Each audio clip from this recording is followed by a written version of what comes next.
देखिए, चंद्रशेखर के साथ सबसे बड़ा प्लस पॉइंट है कि लोग उनमें मायावती को देखते हैं। बसपा को इस चुनाव में मेहनत करनी चाहिए थी, जो बड़े नेताओं ने तो बिल्कुल नहीं की।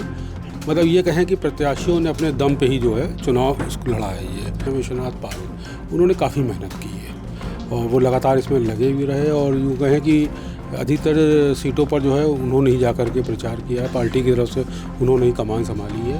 चंद्रशेखर थोड़े आक्रामक भी हैं, वो पसंद भी आता है युवाओं को। आकाश आनंद को भी ज़्यादा यहाँ पर स्कोप नहीं दिख रहा है बसपा को, ना वो इतना ज़्यादा उसका एक्सपोजर बसपा कर रही है। उत्तर प्रदेश में 9 सीटों पर विधानसभा के उपचुनाव संपन्न हो गए। करीब 50% मतदान हुआ, लेकिन इस दौरान बवाल, शिकायतें, वोटिंग को लेकर दो बड़ी पार्टियों की ओर से, भाजपा सपा की ओर से आरोप प्रत्यारोप, एक दूसरे पर वार, सियासी पलटवार और बहुत कुछ ऐसा है जो दिन भर देखने को मिला। इन सब के बाद अब ढेर सारे ट्रेंड आने शुरू हो गए, आंकड़े आने शुरू हो गए, अपने अपने कयास शुरू हो गए, अपने अपने अनुमान शुरू हो गए। ज़रूरी है कि हम उन लोगों से बात करें, अपने न्यूज़ रूम के उन वरिष्ठ साथियों से बात करें जिन्होंने ज़मीन पर रहकर और यहाँ अपने अनुभव से भी इस तरीके के चुनावों को देखा है। आखिरकार उत्तर प्रदेश की 9 सीटों पर क्या कुछ इस उपचुनाव का रुझान दिखाई देता है? इस उपचुनाव से क्या कुछ ऐसा है जो खास इसे बना गया, और जब देश में 2 बड़े राज्यों में मतदान हो रहा हो उस दिन इतनी चर्चा हुई? अब ऐसे ही हमारे वरिष्ठ सहयोगी अशोक जी, ढेर सारे चुनाव अशोक जी आपने भी उत्तर प्रदेश में देखे हैं, और मूल रूप से जिस बसपा को आप कवर करते हैं, एक सवाल जो कई लोगों के मन में है, बसपा उपचुनाव में पहली बार उतरी, लेकिन प्रचार में वो जोर क्यों नहीं दिखाई दिया जो अक्सर होता है कि कुछ रैलियां होती, चाहे वो आकाश आनंद की होती, चाहे मायावती की होती? क्या कोई रणनीति अलग थी पार्टी की? देखिए, बसपा पहली बार नहीं उतरी। इससे पहले लोकसभा चुनाव के समय भी 5 सीटों पर उपचुनाव हुए थे विधानसभा के। बसपा ने वहाँ भी अपने प्रत्याशी उतारे थे, हालांकि उसको बहुत सफलता नहीं मिली थी कि थोड़ा सा वोट परसेंटेज बढ़ा था। और मेरा मानना ये है कि बसपा को इस चुनाव में मेहनत करनी चाहिए थी, जो बड़े नेताओं ने तो बिल्कुल नहीं की।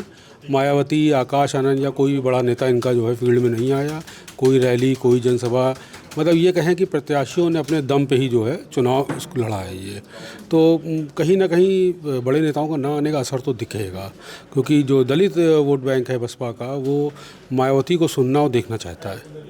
आप एक बात सही कह रहे हैं। अब अगर मैं बसपा से एक सवाल पूछूं बतौर जर्नलिस्ट कि आपने ढेर सारे चुनाव देखे हैं उत्तर प्रदेश के, कौन सी वो सीटें हैं जिस पर आपका बड़ी निगाह रहेगी? अगर मैं आपसे पूछूं 23 तारीख को आप सबसे पहले किस ओर देखना चाहेंगे? कौन से इलाकों को, कौन सी सीटों को, या किस समीकरण को आप 23 तारीख को उन परिणामों में ढूंढना चाहेंगे बतौर जर्नलिस्ट?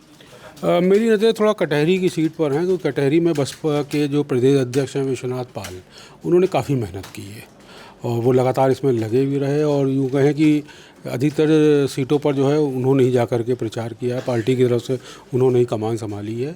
कटहरी के अलावा मीरापुर सीट को भी मैं थोड़ा मानता हूँ कि बसपा वहाँ पे अच्छा कर सकती है, क्योंकि वहाँ पे बसपा का एक अच्छा वोट बैंक रहा है।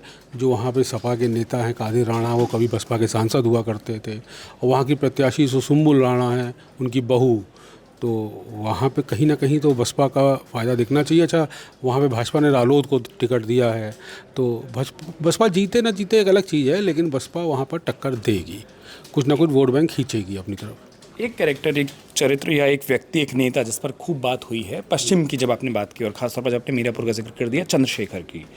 मीरापुर की उनकी रैली, खूब भीड़ दिखाई दी। चंद्रशेखर लोकसभा चुनाव में भी आपने देखा था कि जैसा आपने कहा थोड़ी देर पहले कि जहाँ जहाँ बसपा कमज़ोर होती दिख रही, कम से कम पश्चिमी उत्तर प्रदेश में, वो अपने प्रभाव को वहाँ बढ़ाने की कोशिश कर रहे हैं। क्या ये एक लिटमस टेस्ट उनके लिए भी होगा 2027 से पहले कि किन ज़मीन पर वो ज़्यादा अपना फैलाव कर सकते हैं, अपने कार्यकर्ता, अपना संगठन ला सकते हैं? देखिए, चंद्रशेखर के साथ सबसे बड़ा प्लस पॉइंट है कि लोग उनमें मायावती को देखते हैं, क्योंकि मायावती दलितों की बड़ी नेता है, लेकिन सर्वसुलभ नहीं है, उनसे मिलना आसान नहीं है। और चंद्रशेखर इजीली एक्सेसिबल हैं, मतलब कहीं भी लगातार आते जाते रहते हैं, दलितों के मुद्दे उठाते रहते हैं।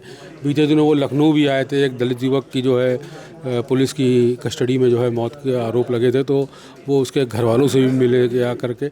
बसपा का कोई नेता वहाँ नहीं गया, तो कहीं ना कहीं दलितों का भी माइंडसेट चेंज हो रहा है। चंद्रशेखर थोड़े आक्रामक भी हैं, वो पसंद भी आता है युवाओं को। आकाश आनंद को भी ज़्यादा यहाँ पर स्कोप नहीं दिख रहा है बसपा को, ना वो इतना ज़्यादा उसका एक्सपोजर बसपा कर रही है। तो कहीं ना कहीं जो गैप है बसपा से जो डेवलप हो रहा है, उसका फ़ायदा चंद्रशेखर उठा रहे हैं और उसका फ़ायदा उनको मिल भी रहा है। अगर आप ये वीडियो YouTube पर देख रहे हैं तो हमारे चैनल को सब्सक्राइब करें और बेल आइकन को दबाना ना भूलें। अगर आप Facebook पर ये वीडियो देख रहे हैं तो हमारे पेज को लाइक करें।